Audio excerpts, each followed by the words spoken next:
أعوذ بالله من الشيطان الرجيم. بسم الله الرحمن الرحيم. الحمد لله الذي ليس لأوليته ابتداء ولا لأزليته انقضاء، وانحصرت الأوصاف عن كنه معرفته وردعت عظمته العقول، والذي لا تواري عنه سماء سماء ولا أرض أرضا.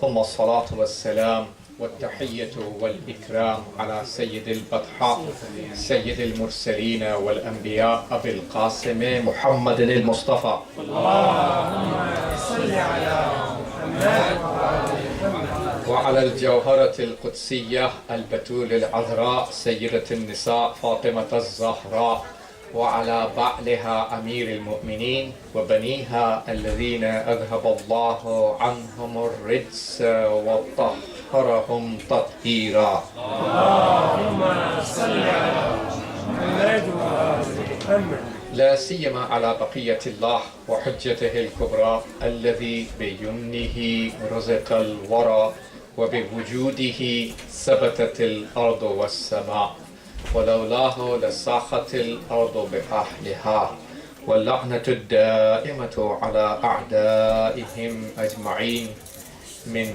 حين عداوتهم إلى قيام يوم الدين.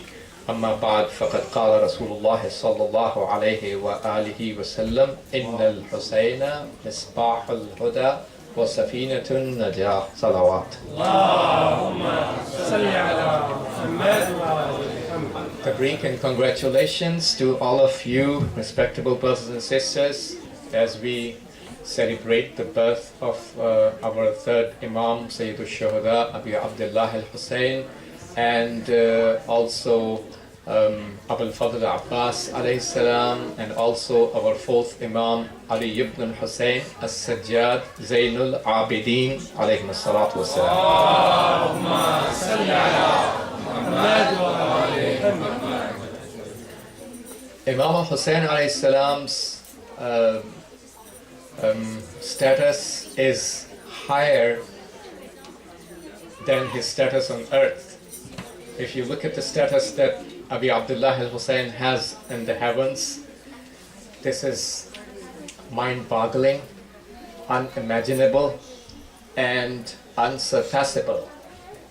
Because Ubay bin Ka'ab narrates, I was present with the Holy Prophet, and all of a sudden Imam Hussain, who was just a baby, a toddler, shows up, and Prophet said, Marhaban bika, ya Zain as-samawati wal ard. Welcome to you, O the beauty of heavens and earth. And I said to the Prophet, is there anybody more of a beauty of heavens and earth than you? And Prophet replied back, Inna al-Hussain ibn Ali fi as-sama akbar minhu fil ard. Allahumma salli ala Muhammad wa ali Muhammad. That means certainly Hussain, son of Ali, is greater, is bigger on the heaven than him on earth. So Imam al-Hussain alayhi salam is the most beloved person among the dwellers of heaven and the dwellers of earth, because the Prophet says, whoever loves to see the most beloved person among the dwellers of heaven and the most beloved among the dwellers of earth should look towards Hussain. Man ahabba an yanzura ila ahabbi ahli al-ard was-sama' falyanzur ila al-Hussain. How much beloved is Imam al-Hussain?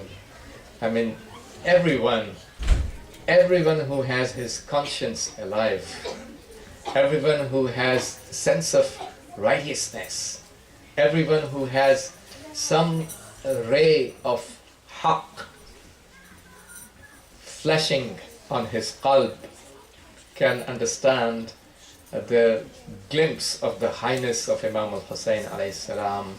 My teacher Ayatollah Jawadi Amuli Hafizahullah, in his speech, he was saying that shakhsiyat and personality of Ahlul Bayt is of two types.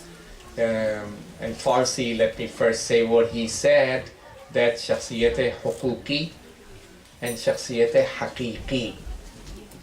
Shakhsiyat huquqi means the legality, the legal aspect of the personality of Ahlul Bayt this is what we are obliged to acquire, the ma'rifat and recognition of that, and that is doable for us, and that is what we are required to acquire. But shakhsiyat haqiqi, the reality, waqi'iyyat, the reality of their personality is unfathomable, immeasurable. It's you cannot engulf, it's impossible to engulf the highness. So we are talking about such a personality. We have no right to actually talk about the reality of their highness, because we don't know the reality of their highness. Only those who know can have the right to talk about, like the Prophet himself, like Imam Ali alayhi salam, like the rest of the members of Ahlul Bayt can talk about the highness of Imam Hussain. We can only say what we have learned from them, only that much. So when Sayyidah Fatima alayhi salam, she says, when Hassan and Hussain alayhi salam came on the occasion of Eid and asked for new clothes, obviously Imam Ali alayhi salam's household is the poorest by choice, poorest of the houses ever. For days and days and days and nights and nights and nights passing by, they had no food to eat. And for several days in a row, Hassan and Hussain alayhi salam used to go hungry, go to sleep without food.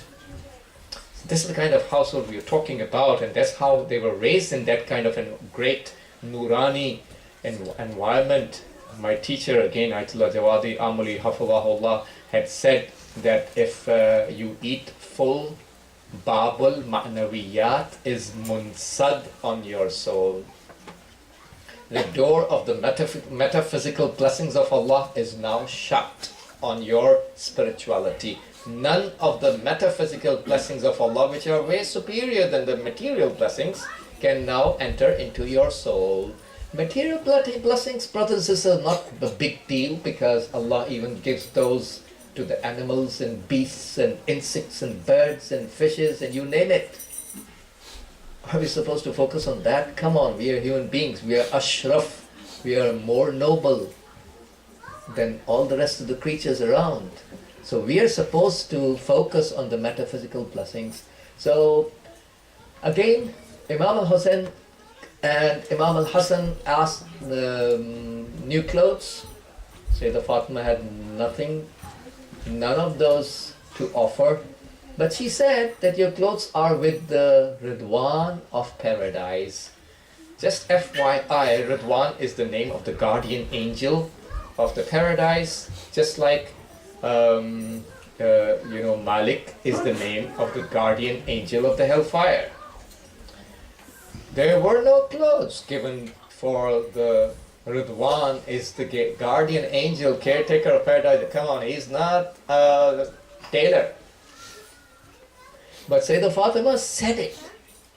And these are the personalities, when they say something, that's all it takes for the thing to happen.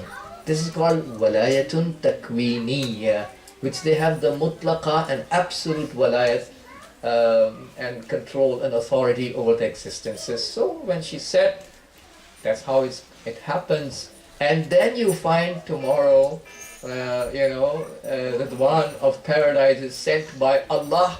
He knocks at the door of Sayyidah Fatima alayhi salam, and he is now obliged on Allah's behalf not to introduce himself as Ridwan, who is the caretaker of paradise. Instead, he introduces at the door of Sayyidah Fatima, he introduces himself as Ana Khayyatul Hasanain. I am the tailor of Hassan and Hussain alayhi salam.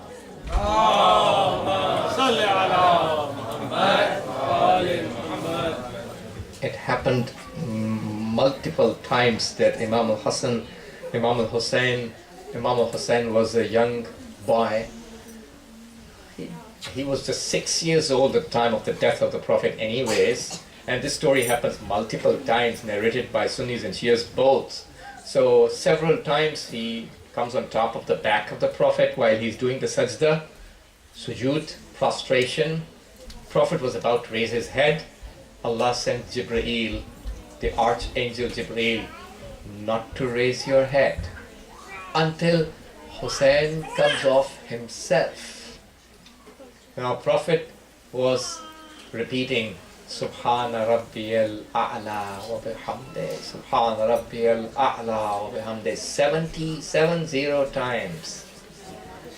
It became the sunnah for the rest of the generations till the day of judgment to follow. We can also say this zikr and phrase of remembrance 70 times based on the footsteps of the Holy Prophet, because Prophet said it in the ihtiram and ta'zeem and respect of Hussein ibn Ali alayhi salam.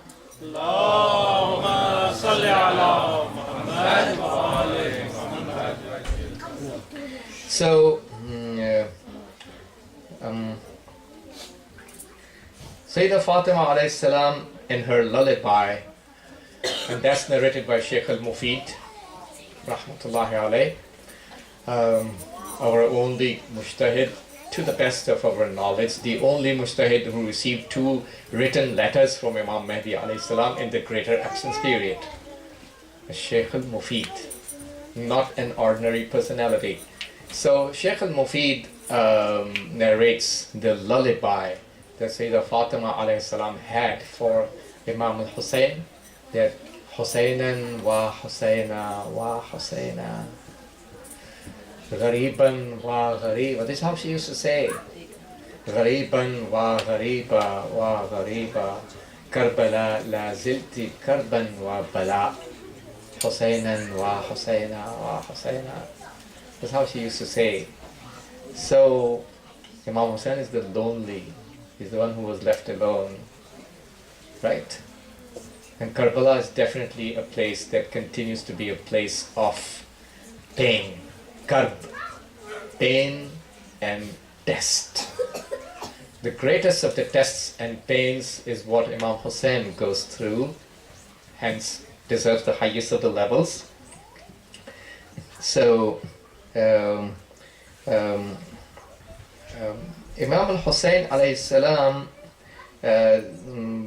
it makes sense why and how the thawab of the ziyarat of Abi Abdullah al-Hussain is equal to ziyarat and visitation of Allah himself, according to the authentic hadith.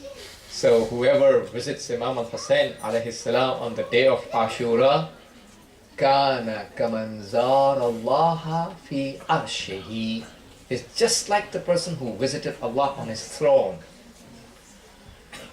And that's sufficient to understand that Imam al-Hussain is the madhar and perfect reflection of every attribute of Allah. Some people say when you talk about every attribute, does it mean even creation? Allah is al-Khaliq, the creator. Can the Prophet Muhammad also create?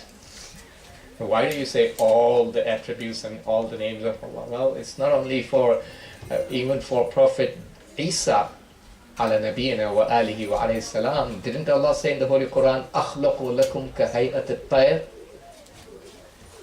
Didn't Allah say that in the Holy Quran? Prophet Isa is saying, I create. أَخْلَقُ لَكُمْ. Obviously, bi-iznillah, with the permission of Allah. When Prophet Isa can create with the izn of Allah, and Quran says that أَخْلُقُ لَكُمْ. Quran doesn't say that Prophet Isa said يَخْلُقُ اللَّهُ لَكُمْ, that Allah is going to create for you. That's not what the verse of Quran is saying. Verse of Quran, it says أَخْلُقُ. Prophet Isa states, I can create. أَخْلُقُ لَكُمْ كَهَيْئَةِ الطَّيْرِ. Obviously, it's bi-iznillah. That's the power given by Allah. That's not shirk. It's in there in Quran. So, Prophet and Ahlul Bayt alayhi salam are the ones who represent Allah in every attribute and are the reflection of Allah for every name of Allah subhanahu wa ta'ala. It makes sense why his ziyarat, thawab and reward equals visiting Allah himself and equals what Imam Sadiq had said in another hadith, that if you want to get the thawab of musafaha, shaking hand with 124,000 prophets of Allah, then go for the ziyarat of Hussain. So one ziyarat of Abi Abdullah al-Hussain gets you the thawab of shaking hand and musafaha with 124,000 messengers, prophets. So great. This is all these indicators indicate and direct us towards one focal point, the greatness and love that Allah has towards Imam Hussain alayhi salam. This love is for a valid reason, and Imam Hussain has earned that love because of what he stood for, because of what he did, because of his sacrifices. The most significant aspect of his personality was his qiyam and uprising in Karbala. Unfortunately, in our Islamic communities, this is the most understood aspect of his personality as well. And that's the sad part of the story, that the most significant aspect and most obvious aspect of Imam Hussein's entire life, his uprising in Karbala, that we commemorate every year, proudly so, is most ununderstood by so many. He did not do the uprising against Yazid ibn Muawiyah only, or Shakhs Yazid, the person of Yazid only. He did the uprising against the personality, shakhsiyat, the ingredients. What are the ingredients that make Yazid to be Yazid? What kind of attributes a person would have so he ends up becoming Yazid? So those attributes, if found in any person out there till the day of judgment, would classify that person and categorize him to fall in the same category of Yazid ibn Muawiyah. And hence, we as followers of Imam Hussain are required, from the value system that Imam Hussain taught us, to take the similar stance against anybody who has the attributes of Yazid. How many people are doing that? Actions speak louder, right? And that's where you can discover how many people understand the qiyam and uprising of Imam Hussain, Islam, the Holy Quran, the Sharia, the values. Like Imam Khomeini Ridwanullah alayhi used to say that Islam is all about values. If you compromise over your value system, you are spiritually dead. You are a living dead person. Even some of the animals have those values. You can go to YouTube and you can find video, a leopard saving baboon. Yeah, you can just go and look at the video. How different animals, lion saving a calf. These are humane values that even some of the animals who are so ferocious, but they have some of those human values. That the ahadith teach us, learn tawakkul and reliance on Allah from a dog. A dog has tawakkul on Allah. When dog goes out of the house, doesn't care about the risk and sustenance of tomorrow. How many people sell their faith and values on the workplace and job? Do you think your employer is the one who provides you the money? Not Allah? What's going on in the rear end of your mind? It's about the values, right? So, Imam Hussain is the one who taught us this great value system without a compromise. Sayyida Zainab, can you find even Sakina bint al-Hussain, Ruqayya bint al-Hussain? Multiple narrations. Some narrations say Sakina was small, youngest of the daughters present in Karbala. Some other narrations say that daughter who was the youngest is actually called Ruqayya. And if you go to Syria, the grave of that great lady, the great daughter of Imam Hussain, you find it's written on the grave as Ruqayya bint al-Hussain, right? So Sakina or Sukaina, which is another more loving expression of calling Sakina, is Babu Tasghir. You take it to the Tasghir tense in Arabic, you call Sukaina in Arabic. Like Hassan, we make Tasghir and we call it Hussain. Hussain is the Tasghir, Sigha and tense of Tasghir for expressing more love and respect. So Ruqayya, according to some narrations, was the youngest. Did you even find Ruqayya bint al-Hussain or Sakina, if we accept that narration that she was the youngest? Did you ever find even Ruqayya asking Abi Abdullah al-Hussain, Dad, why don't we accept Yazid for an hour or so? At least I'm going to get some water to drink. I'm dying. Saving life is wajib in Islam. That's more important. So many of those excuses people bring to support the Taghut. Left and right, there are people who are trying to justify, sympathize, having soft corners towards the Taghuts and Yazids of today. So, you can't find even a weak narration, even from the enemies who were gathered to slaughter Abi Abdullah al-Hussein, narrating that any of the daughters, any of the kids of Imam Hussein's camp ever asked their father, "Hey dad, let's accept Yazid for a moment. At least we can get some water." This is unthinkable for a child, but doable for so many who call themselves to be Shias. That makes us sad. Did you understand the most significant aspect of Imam Hussein's personality, which is talked about every year over and over again in the month of Muharram and Safar, and throughout the year as well we talk about Imam Hussain? Did you even understand? But that's because Allah doesn't stand in need of me and you.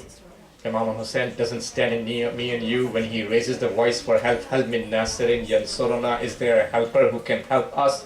Hal min muhisin yuhisuna, is there a person who can rescue us? Hal min dhabbin yadhubbu an harami Rasulillah, is there any defender who can defend the holy sanctuary of Rasulullah? When Imam Hussain raised those voices, was Imam Hussain muhtaj and needy towards me and you? No, he is not muhtaj. Imam is like the Kaaba.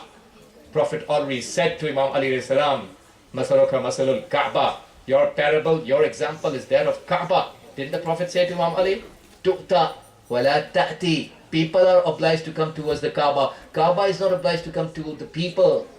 Tuhajju wa la tahij. People are supposed to come for Hajj towards the Kaaba. Kaaba is not supposed to come towards the people for Hajj, right? Already said by the Prophet. Imam of our time doesn't stand in need of us. Why did Imam Hussain raise the voice? This is Itmam al-Hujjah. So, this is for hidayat and guidance of us.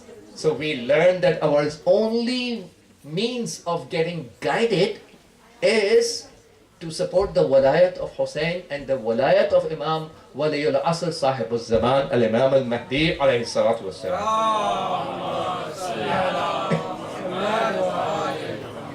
It's all about the government. It's all about the walayat. So, what was taken away in Saqifa was not the deen and religion of Imam Ali. Come on, no one can take away the deen and religion of Imam Ali from Imam Ali. What was taken was the chair, kursi, hukumat, government, what we call in Arabic, walaya. Like you say, walayatul faqih means the government of the mujtahid, right? Walayat means government. So hukumat was taken away from Imam Ali, not the deen. No power can snatch away the deen from Imam Ali alayhi salam. But people breached the covenant of walayat on the occasion of the covenant that was there and that was mentioned the occasion of Ghadir. They breached the covenant and they supported the Taghut in Saqifa meeting, and that was the reason why Karbala happens. So if we have the ma'rifat, in-depth recognition of the qiyam and uprising of Abi Abdullah al-Hussein, we will either become a revolutionary or a shaheed, a martyr. There is no third option. A revolutionary means we're going to make a revolution in our minds. Revolution first comes from your own self. Make a change in your thinking process. Understand, realize, learn to follow the footsteps of the Imam. Revolution in your mind first, and then in your family, then in your friend circle, then in the larger society around you. This was the meaning of revolution, making a change in yourself first. So anyone who has the ma'rifat, who is arif, arif is the one who has the ma'rifat, right? Anyone who has an arif, in-depth recognition of the ma'rifat of the Imam of the time, will end up having a revolution, becoming a revolutionary, or, you know, he would be a martyr. He would die on the path of Allah subhanahu wa ta'ala proudly. Proudly so, right?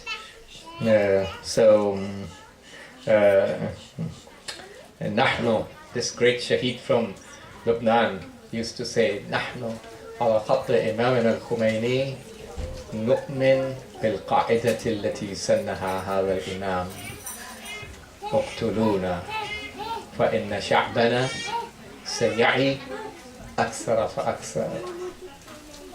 Right? So we, on the path of our Imam Khomeini, announce this principle that we have learnt on his footsteps, that اقتلونا, kill us, فإن شعبنا سيعي, and our nation shall become more and more aware.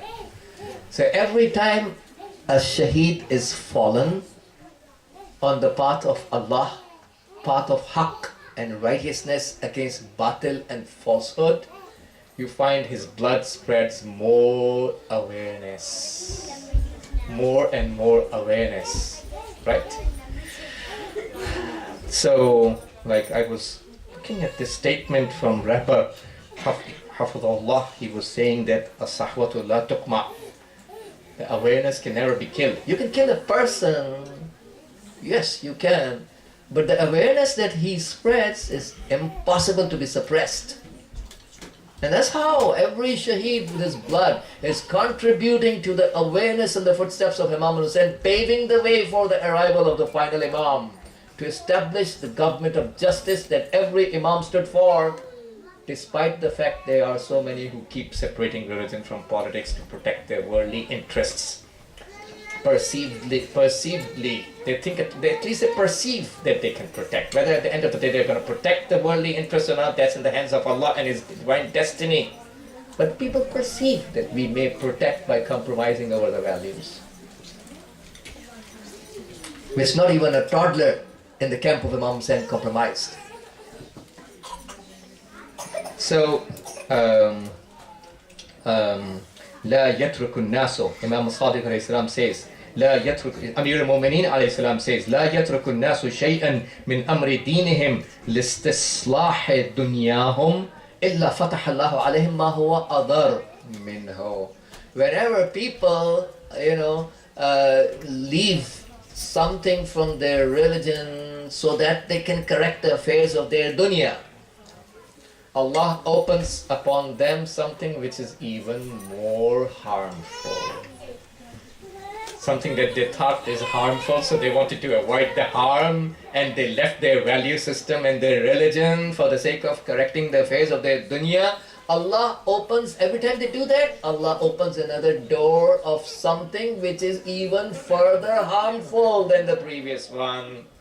Okay, go ahead, compromise. Are you going to get it at the end of the day? We can't outsmart Allah. People perceive they are very smart and by compromising they can achieve. No way. Allah has His own plan, overseeing everything.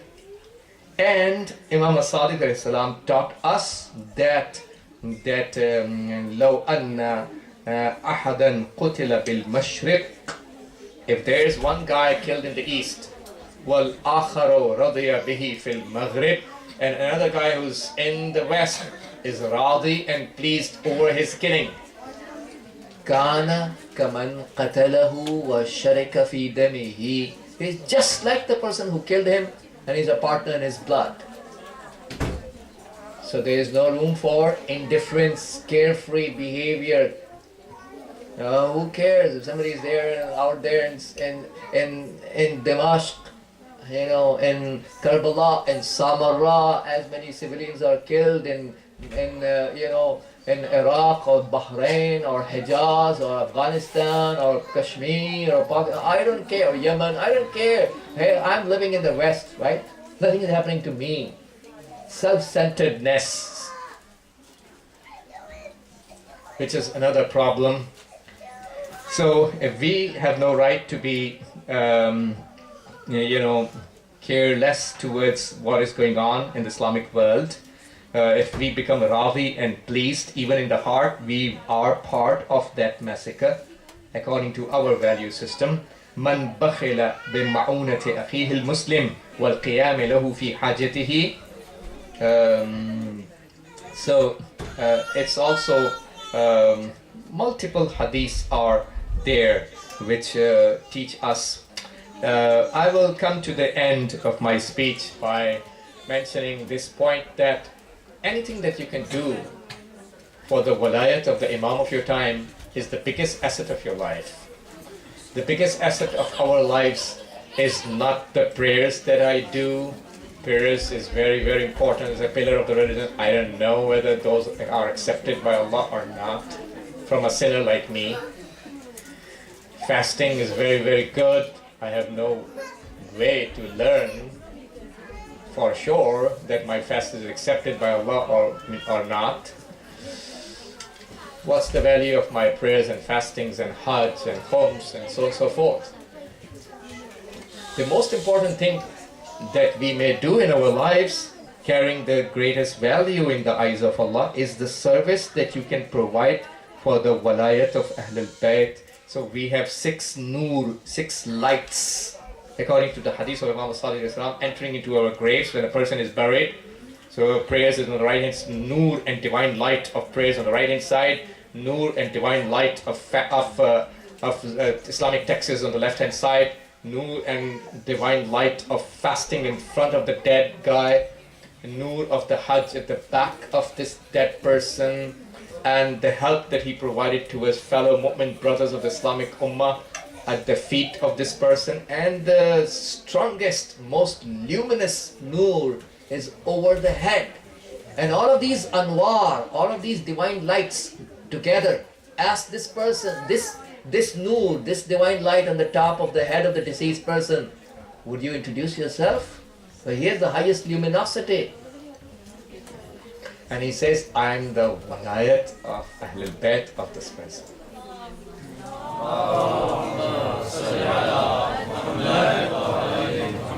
So the nur of walayat is the strongest. Stronger than your prayers, stronger than your fasting, stronger than your khums and zakat and fitrah and so forth. So no matter what we do, no matter how far we go, no matter how many, God forbid, sins I end up into, I should not break away from the walayat of Ahlul Bayt alayhi salam. That's the only hope for my survival on the Day of Judgment. So when Prophet had a look towards Habib ibn Mudahir, who is visiting the Holy Prophet along with his father Hadrat Mudahir, Salamullahi alayhima. And Prophet saw Habib ibn Mudahir, this great companion who later sacrifices his life for Imam Hussain in Karbala. Prophet had the panoramic vision. He knows the ilm al-ghaib, right? Knowledge of the past and the present of the future and the future.